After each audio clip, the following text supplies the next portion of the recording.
सोचिए, एक ऐसा चक्कर, एक ऐसा जाल जहां से बाहर निकलने की कोशिश ही आपको और अंदर फंसा देती है। सुनने में अजीब लगता है ना?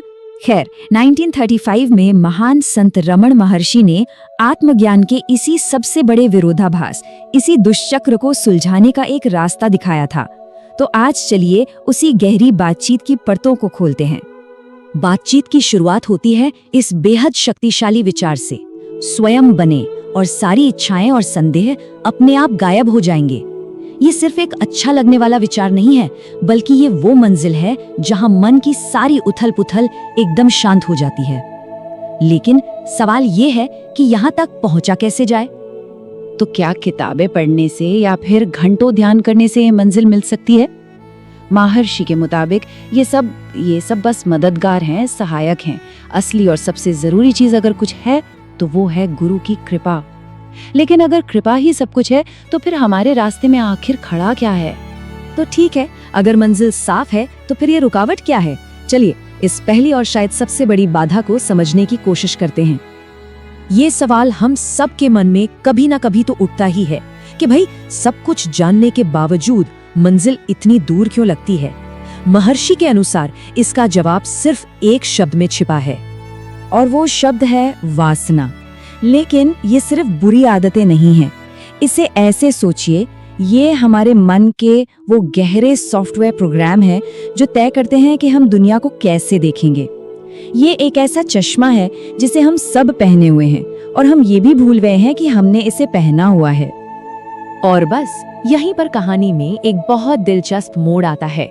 साधक खुद को एक ऐसे दुष्चक्र में फंसा हुआ पाता है जहां समाधान ही समस्या बन जाता है। आइए देखते हैं कैसे।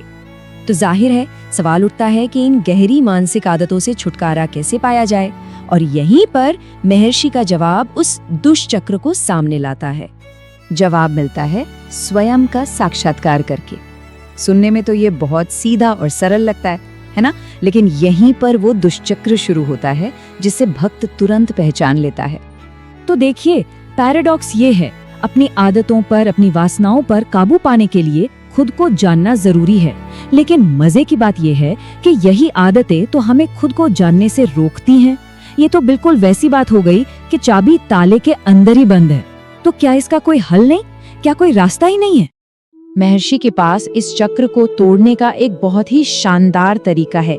वो कहते हैं, ताले से लड़ना बंद करो, बस ये पूछो कि ये ताला किसके लिए है।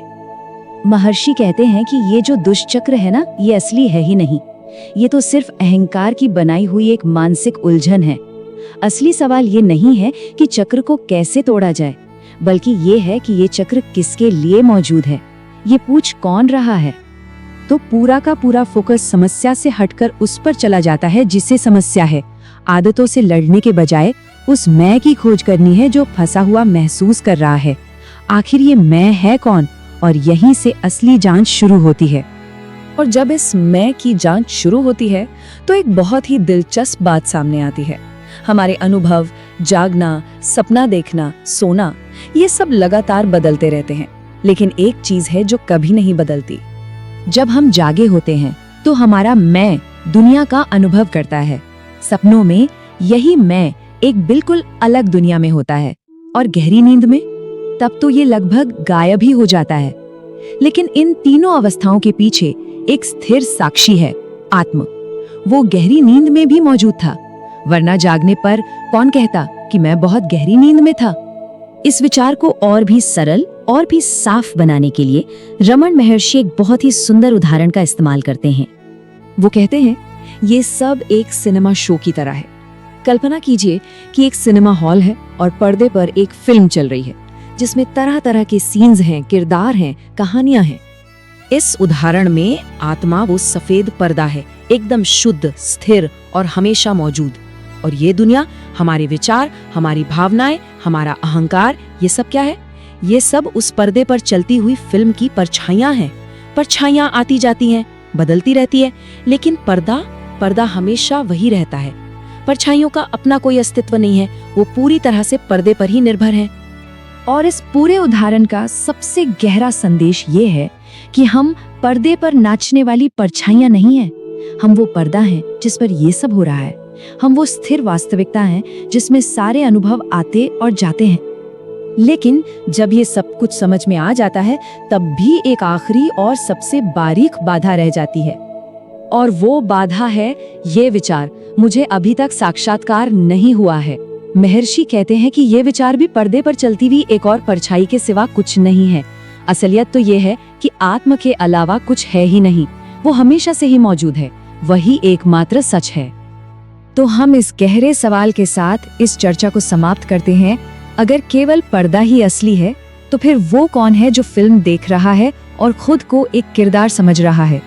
यही सवाल वो जांच है जो हमें सीधे हमारे स्रोत तक, हमारे असली स्वरूप तक ले जाती है।